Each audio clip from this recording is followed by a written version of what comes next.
आज हम लोक प्रशासन अध्ययन के उपागम का अध्ययन करेंगे। लोक प्रशासन के अध्ययन के लिए कई उपागम हैं।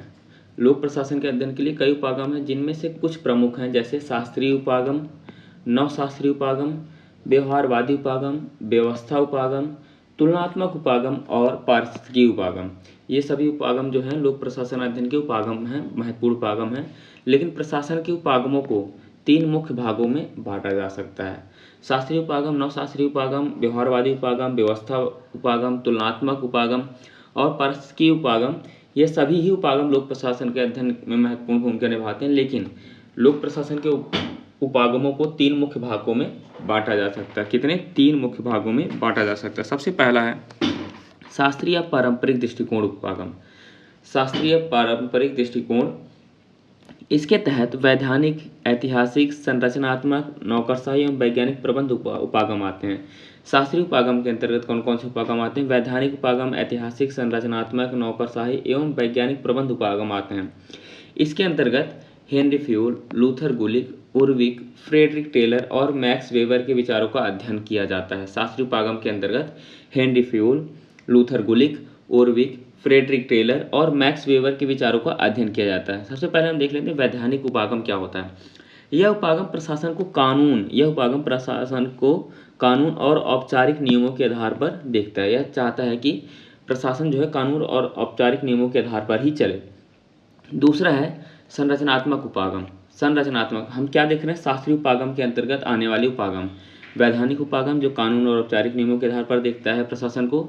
संरचनात्मक उपागम दूसरा है, यह उपागम प्रशासन को विभिन्न संगठनात्मक संरचनाओं के रूप में देखता है, जैसे कि विभाग, कार्यालय आदि। संरचनात्मक यानी कि प्रशासन की संरचनाओं का अध्ययन करता है। नौकरशाही उपागम मैक्स वेबर ने दिया था। यह उपागम नौकरशाही सिद्धांतों जैसे कि पद सोपान, विशेषज्ञता, नियम आधारित कामकाज पर जोर देता है। नौकरशाही उपागम क्या देता है कि पद सोपान, विशेषज्ञता और नियम आधारित कामकाज पर जोर देता है नौकरशाही उपागम। वैज्ञानिक प्रबंध उपागम टेलर ने दिया था।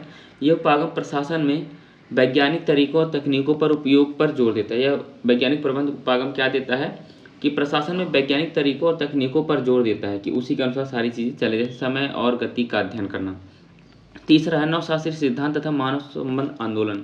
तीसरा क्या है? नवशास्त्रीय सिद्धांत तथा मानव संबंध आंदोलन। इसके तहत Mary Parker Follett, Elton Mayo, Roethlisberger, McGregor, Abraham Maslow के विचारों को सम्मिलित किया जाता है। किसका किसका? Mary Parker Follett, Elton Mayo, Roethlisberger, McGregor और अब्राहम मैस्लो के विचारों को सम्मिलित किया जाता है। इस विचारधारा को नई दिशा देने का कार्य हार्थोन प्रयोग ने किया था।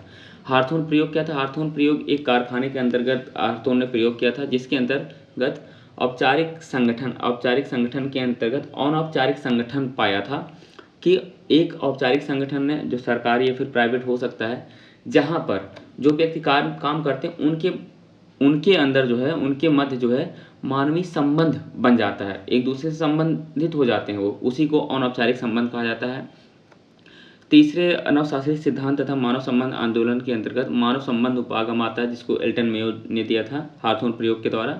यह उपागम प्रशासन में मानवीय कारकों जैसे कि कर्मचारियों की मनोवृत्ति, प्रेरणा और सामाजिक संबंध पर जोर देता है। मानव व्यवहार उपागम प्रशासन में मानवीय व्यवहार के सिद्धांतों जैसे समूह गतिशीलता, नेतृत्व और संचार पर जोर देता है। कुछ अन्य भी हैं जैसे तीसरा ये है आधुनिक सिद्धांत काल। आधुनिक सिद्धांत काल क्या है? इसके तहत व्यवस्थावादी, व्यवहारवादी, पारिस्थितिकी उपागम आते हैं। तीसरा है आधुनिक सिद्धांत काल। सबसे पहले नवशास्त्रीय सिद्धांत आया था, नवशास्त्रीय पारंपरिक दृष्टिकोण आया था। उसके बाद दूसरा आया था नवशास्त्रीय सिद्धांत या मानव संबंध आंदोलन, जो हार्थोन प्रयोग के द्वारा निकला था। तीसरा है आधुनिक काल सिद्धांत। इसके अंतर्गत जो है हर्बर्ट साइमन का निर्णय निर्माण मॉडल आता है आधुनिक सिद्धांत के कारण। चेस्टर बर्नार्ड का व्यवस्थावादी उपागम आता है। फ्रेडरिक्स का पारिस्थितिकी सिद्धांत आता है। फ्रेडरिक्स का पारिस्थितिकी सिद्धांत भी आता है इसी आधुनिक सिद्धांत काल के अंतर्गत, उपागम के अंतर्गत। व्यवहारवादी उपागम, यह उपागम प्रशासन को एक गतिशील और जटिल प्रणाली के रूप में देता है। व्यवहारवादी उपागम क्या देता है? प्रशासन को एक गतिशील और जटिल प्रणाली के रूप में देखता है जो विभिन्न कारकों से प्रभावित होता है। अगला है व्यवस्थावादी उपागम। यह उपागम प्रशासन को एक प्रणाली के रूप में देखता है जिसके विभिन्न घटक एक दूसरे से जुड़े होते हैं। व्यवस्था उपागम यह देखता है। तुलनात्मक उपागम, यह उपागम विभिन्न देशों और संगठनों के प्रशासन की तुलना करता है, यानी कि दो देशों की प्रशासनिक व्यवस्था के मध्य तुलना करता है, दो संगठनों के अंदर उसके कामकाज, उनके तौर तरीकों की तुलना करता है। पारिस्थितिकी उपागम, पारिस्थितिकी उपागम क्या है? उपागम प्रशासन को अपने पर्यावरण के साथ संबंध में देखता है, जैसे सामाजिक, आर्थिक और राजनीतिक कारक। अन्य महत्वपूर्ण उपागम भी है, जैसे प्रबंधकीय उपागम। यह उपागम प्रशासन को एक प्रबंधकीय प्रक्रिया के रूप में देखता है, जिसमें योजना, संगठन, निर्देशन और नियंत्रण शामिल हैं। शासन उपागम क्या है? यह उपागम प्रशासन को शासन की दृष्टिकोण से देखता है। यह उपागम प्रशासन को शासन के दृष्टिकोण से देखता है, जिसमें सरकार और अन्य संगठनों के बीच संबंध शामिल होता है।